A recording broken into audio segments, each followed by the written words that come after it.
In this next topic, of course, Rivian is out there and Rivian has plenty of demand for their R1 SUV. But I guess the CEO just came out recently and said that they might be looking into leasing soon because if you lease, then you might be able to unlock the 7,500 federal tax credits. We'll talk about it. But if you're just joining in, my name is Dennis and I love talking about Tesla hacking. So definitely hit that subscribe if you're interested. Shout out to Electric posting this. Rivian CEO suggests leasing is coming soon, unlocking the 7,500 federal tax credit. And so he's right, because if you lease a vehicle, even if you lease a Tesla, even though Tesla absorbs that 7,500 federal tax credit, the leasing companies actually get the 7,500 federal tax credit, and most of them pass it to you as a consumer. And so if Rivian sees high residual values for the vehicles and their vehicles hold a lot of value, then they might be interested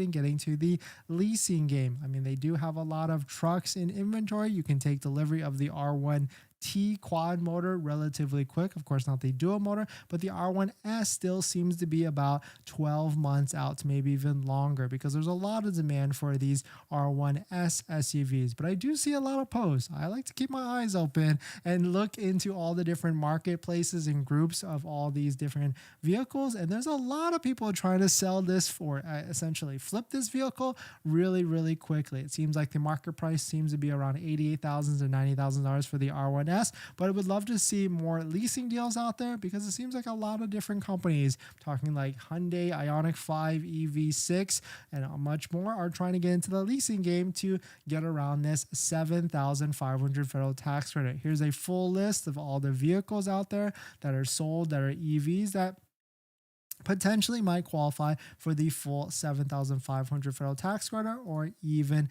less. And so definitely check it out if you're interested. This is fueleconomy.gov. You can see the full list. But even the Rivian one right here, R1S, R1T, qualifies for 3,750. And so I guess leasing gets around that and maybe juices it up a little bit more to 7,500, but it's definitely not super clear on that. But definitely some pretty interesting stuff. Let me know what your thoughts on it.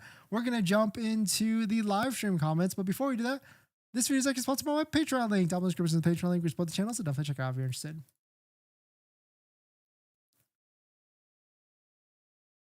I missed it. Why is it a good time for Cal?